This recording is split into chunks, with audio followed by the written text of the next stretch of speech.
فرگوگی کے 117 bank accounts کا انکشاف نیب نے 8 جون کو طلب کر لیا۔ ترین گروپ میں سیاسی لیڈروں کو شامل کرنے کے لیے کمیٹی بنا دی گئی۔ مارکیٹیں رات 8 بجے بند کر دی جائیں۔ احتساب عدالت میں عمران خان کی پیشی آج 7 جون کو ہوگی۔ علیمہ باجی بھی پولیس کے نرغے میں آ گئی۔ عبدالرزاق ایڈوکیٹ کا قتل، عمران کے لیے پھندا تیار۔ بسم اللہ الرحمن الرحیم، میں ہوں ملک نعیم اور آپ دیکھ رہے ہیں 27 پاکستان۔ عمران کے لیے پھندا کیسے تیار ہو گیا جی؟ یہ عبدالرزاق کون ہے اور یہ ان کے قتل کا عمران خان سے کیا تعلق ہے، یہ آپ کو تھوڑی دیر میں بتاتے ہیں۔ پہلے ہم آتے ہیں فرگوگی کی طرف۔ تو یہ فرگوگی اصل میں بشرا بی بی کی سہیلی تھیں۔ تو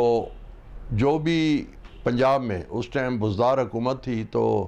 فرگوگی اور اس کے خاوند ایصل جمیل گجر، جو کہ شنید ہے، بلکہ کئی صحافی بھی بتاتے ہیں، زبان زد و عام بھی ہے، کہ یہ ڈی پی او وغیرہ بنانے کے لیے رشوت لیتے تھے، اور رشوت کے لیے فرنٹ مین جو تھی وہ فرگوگی اور اس کا خاوند ایصل جمیل گجر تھا، اور یہ رقم وہ لے کر بشرا بی بی کو پہنچاتے تھے۔ اب یہ ہے کہ وہ جب حکومت بدلی، عمران خان کی حکومت ختم ہوئی، تو اس کو وہ کہتے ہیں نا چور کی داڑھی میں تنکا، تو فرگوگی صاحبہ جو ہیں وہ دبئی فرار ہو گئی۔ وہ اب دبئی میں ہیں۔ تو نیب نے ان کے گرد گھیرا تنگ کرنے کے لیے جب چھان بین کی، تو ان کے 117 بینک اکاؤنٹس نکل آئے۔ اب مسئلہ یہاں پہ یہ ہوتا ہے کہ جب آپ دوسرے ملک سے کسی کو گرفتار کرتے ہیں تو اس کے لیے آپ کو ریڈ وارنٹ جاری کرنے پڑتے ہیں۔ اب حکومت کا کہنا یہ ہے کہ ریڈ وارنٹ تو ہم جاری کر دیں گے، لیکن ریڈ وارنٹ سے اس کی تکمیل ہونے تک یا ملزم کی گرفتاری تک یہ جو ٹوٹل پروسیس ہوتا ہے یہ 4 ماہ کا ہوتا ہے۔ اب 4 ماہ حکومت یہ سوچ رہی ہے کہ اگر ہم 2 ماہ کے بعد، یعنی کہ جولائی اگست میں ہم حکومت چھوڑ دیتے ہیں، کیونکہ پھر الیکشن کروانے اکتوبر میں 2 مہینے نگران کو دیتے ہیں، نگران حکومت کو، تو یہ ہمارے ٹینور میں تو نہیں ہوگا، پتہ نہیں پھر آنے والی حکومت کس کی ہوگی، ہماری ہوگی، یہ موجودہ حکومت سوچ رہی ہے، یا کسی اور کی ہوگی۔ تو اب وہ ایک تو یہ سوچ رہے ہیں کہ اس کو رہنے دیتے ہیں، جب نئی حکومت آئے گی یا ہماری حکومت آ جائے گی تو پھر اس پر غور کریں گے۔ اور دوسرا، وہ کچھ یعنی کہ حکومتی نمائندے، بلکہ آپ یوں کہہ سکتے ہیں کہ حکومتی وزیر، مشیر، یہ مشورہ حکومت کو دے رہے ہیں کہ نہیں، آپ ایسا کریں کہ پروسیس کو شروع کر دیں، ہو سکتا ہے اگلی حکومت بھی ہماری آ جائے، تو آپ اس پہ کام شروع کر دیں۔ ویسے یہ 4 مہینے کا ٹائم ہوتا ہے جب آپ کسی کو گرفتار کرنا ہو دوسرے ملک سے، اور اس ملک کے ساتھ آپ کا معاہدہ ہو۔ تو دبئی کے ساتھ ہمارا معاہدہ ہے، وہاں سے پہلے بھی کئی ملزم ہم نے گرفتار کروائے ہیں اور کیے ہیں، مطلب حکومت نے کیے ہیں ریڈ وارنٹ کے ذریعے، جس میں ایک بہت مشہور عزیر عزیز تھا، جو کہ بہت سے قتلوں میں تھا، اس کو بھی پاکستان لایا گیا۔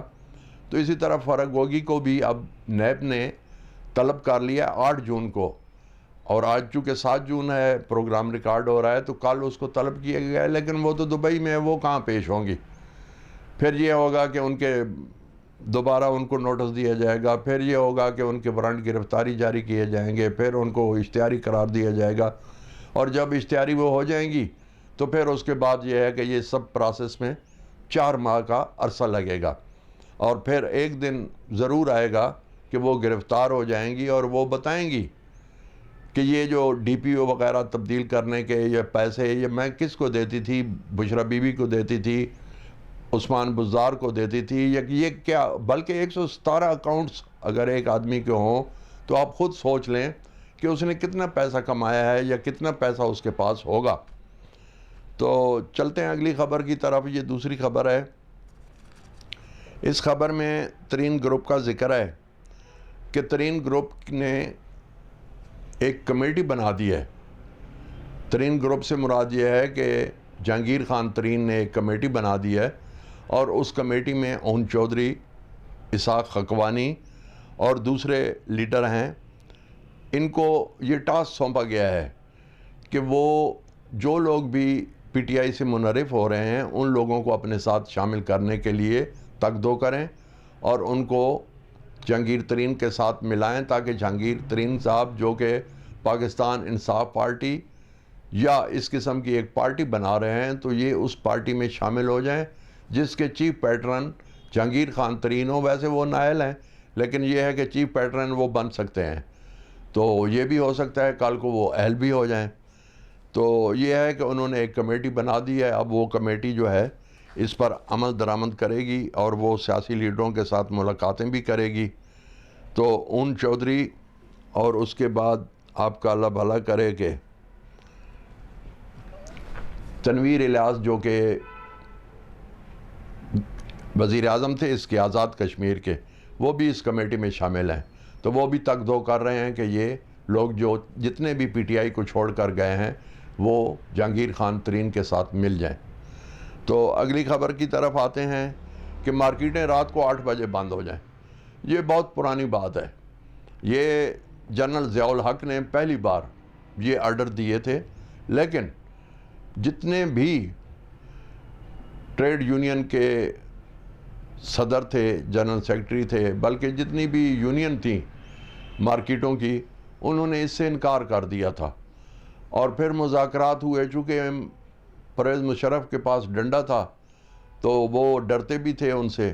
تو انہوں نے 8 کی بجائے 9 بجے کا وقت کروا لیا تھا،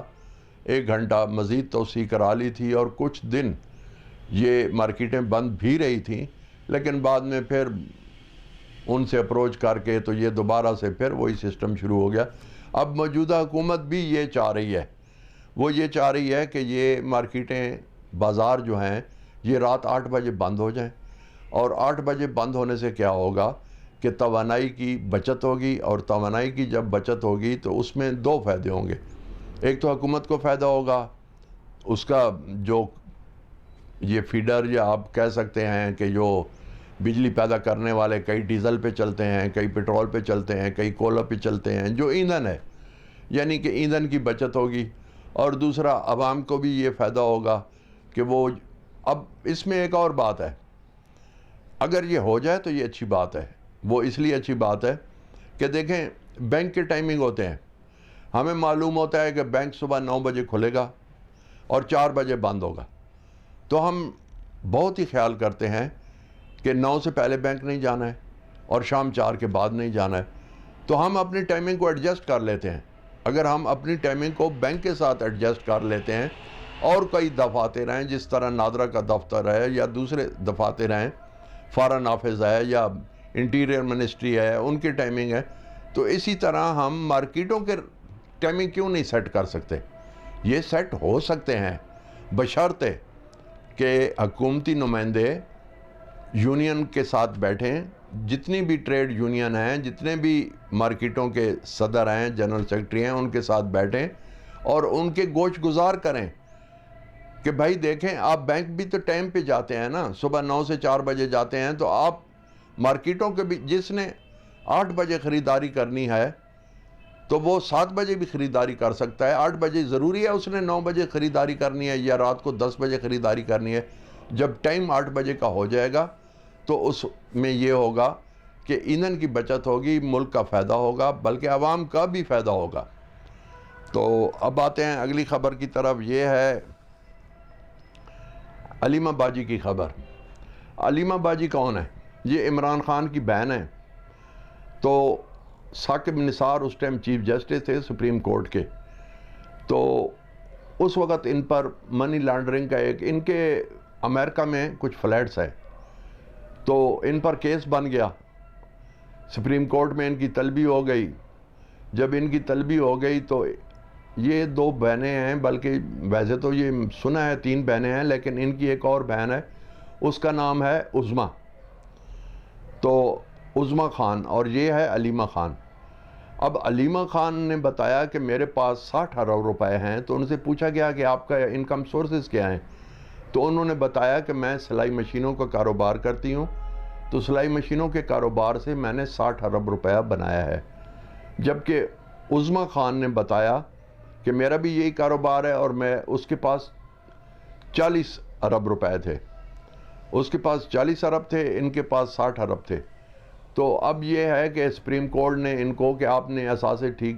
طرح سے ظاہر نہیں کیے ہیں، تو اس پر چیف جسٹس ثاقب نثار تھے جو کہ ان دنوں عمران خان پر بھی مہربان تھے،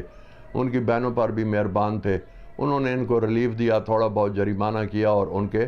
سب کچھ کو لیگلائز کر لیا۔ تو اب بات ہم یہ کر رہے تھے کہ عظمیٰ خان پولیس کے نرغے میں آ گئیں۔ پولیس کے نرغے میں کیسے آ گئیں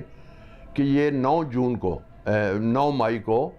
جو کور کمانڈر کے حملہ ہوا ہے گھر پر، تو اس میں جیو فرانزک کے ذریعے جن لوگوں کو تلاش کیا گیا ہے ان میں علیمہ کا نام بھی آ گیا ہے۔ علیمہ خان جو کہ عمران خان کی بہن ہے، ان کا بھی نام آ گیا ہے، اور اب پولیس ان کو گرفتار کرتی ہے، تفتیش کرتی ہے، کیا کرتی ہے، لیکن یہ بھی عمران خان کے لیے ایک دھچکا ہے کہ اب ان کے ساتھ ساتھ ان کی بہن کا بھی کچھ نہ کچھ بنے گا، اور کچھ نہ کچھ یہ بنے گا کہ سنا ہے نو ٹالرنس پالیسی ہے، جنہوں نے کور کمانڈر ہاؤس پہ حملہ کیا ہے ان کو معاف نہیں کیا جائے گا۔ تو اس میں علیمہ خان کا بھی نام آ گیا ہے، اور پولیس اب دیکھیں ان کو کب گرفتار کرتی ہے۔ یہ عمران خان کے لیے ایک بری خبر ہے۔ اب آتے ہیں اگلی خبر کی طرف۔ تو ایک سپریم کورٹ کے وکیل ہیں، ان کا نام ہے عبدالرزاق ایڈوکیٹ۔ انہوں نے عمران خان کے خلاف بلوچستان ہائی کورٹ میں ایک کیس کیا تھا، اور وہ کیس سے مراد پٹیشن دائر کی تھی، اور انہوں نے کہا تھا کہ عمران خان نے آرٹیکل 6 کے تحت، یعنی کہ جو کہ غداری کا کیس ہوتا ہے، انہوں نے ملک سے غداری کی ہے اور ان پر آرٹیکل 6 لگایا جائے۔ اب کیا ہوا کہ ہائی کورٹ بلوچستان جو ہے انہوں نے کیس کی سماعت 7 جون رکھ دی۔ آج جس وقت ہم یہ ویلاگ کر رہے ہیں، آج 7 جون ہے، تو کل ایسے ہوا کہ 6 جون کو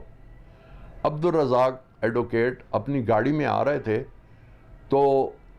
ان کی تاک ہوئے کچھ لوگوں نے ان پر فائر کھول دیا، اور ان کی گاڑی پر 15 فائر کیے گئے، جس سے عبدالرزاق ایڈوکیٹ جو کہ عمران خان کے خلاف جنہوں نے آرٹیکل 6 غداری کا کیس دائر کیا ہوا تھا، اور جس کی 7 جون کو سماعت تھی بلوچستان ہائی کورٹ میں، 6 جون کو یعنی کہ سماعت سے ایک روز قبل ان کو قتل کر دیا گیا۔ اب اس میں یہ ہے کہ حکومتی وزیر اعظم کے معاون خصوصی ہیں عطا اللہ تارڑ، انہوں نے پریس کانفرنس کی ہے، اور پریس کانفرنس میں انہوں نے کہا ہے کہ یہ جو کچھ بھی ہوا ہے یہ عمران خان نے کیا ہے، اور عمران خان کے چونکہ خلاف یہ کیس تھا، غداری کا کیس تھا، اور غداری کے کیس میں ان کو سزائے موت ہو سکتی تھی، اس لیے انہوں نے عبدالرزاق ایڈوکیٹ کو مروا دیا ہے۔ اب پی ٹی آئی والے کیا کلیم کر رہے ہیں؟ پی ٹی آئی والے یہ کلیم کر رہے ہیں کہ ابھی تو پولیس نے تفتیش ہی نہیں شروع کی، ابھی تو پولیس نے اس بات کا تعین بھی نہیں کیا کہ کون ملزم ہے، کس نے مارا ہے، اور تفتیش جب مکمل نہیں ہوئی تو فوراً ہی نون لیگ کی عطا اللہ تارڑ ٹی وی پر آ کر پریس کانفرنس کر رہے ہیں کہ جی عمران خان اس میں ملزم ہے، اور عمران خان کو پھانسی چڑھنا چاہیے، عمران خان کے گلے میں پھندا پڑنا چاہیے، اس لیے کہ یہ عمران خان نے قتل کروایا ہے۔ تو انہوں نے کہا، پی ٹی آئی والے کہہ رہے ہیں کہ بھئی آپ کے پاس کیا ثبوت ہے کہ یہ عمران خان نے؟ ہو سکتا ہے اس کی کوئی ذاتی دشمنی ہو سکتا ہے کہ کوئی ذاتی گرج ہو کسی کے ساتھ اس کی، ہو سکتا ہے کسی کی کیس کے سلسلے میں اس کو مارا گیا ہو۔ تو پی ٹی آئی والے نون لیگ پر الزام دے رہے ہیں کہ یہ انہوں نے مروایا ہے صرف اس لیے کہ عمران خان کے گلے میں پھندا پڑے، جبکہ نون لیگ والے کہہ رہے ہیں کہ ان کو عمران خان نے مروایا ہے، کیونکہ صبح عمران خان کے کیس کی تاریخ تھی 7 جون کو، اور عمران خان چاہتے تھے کہ یہ راستے سے ہٹ جائیں۔ تو ایک اور خبر آپ کو بتائیں کہ آج 7 جون ہے، اور 7 جون کو احتساب عدالت نے عمران خان اور بشرا بی بی کو طلب کر رکھا ہے۔ یہ القادر یونیورسٹی کا کیس ہے، اور القادر یونیورسٹی کی جو زمین لی گئی ہے اس سلسلے میں عمران خان کو طلب کیا گیا ہے، جبکہ بشرا بی بی کو بطور گواہ طلب کیا گیا ہے۔ تو اب دیکھیں کہ سماعت آج ہوتی ہے، ابھی ہم جب ویلاگ کر رہے ہیں تو ابھی تک تو اس کا کوئی نہ تاریخ پڑی ہے اور نہ ہی کوئی بات سامنے آئی ہے۔ فی الحال آج تاریخ تھی 7 جون کو، تو احتساب عدالت میں، تو اگلے ویلاگ میں اس کی بھی آپ کو ہم تفصیل بتائیں گے۔ ملتے ہیں اگلے ویلاگ کے ساتھ، اجازت دیجیے، اللہ حافظ۔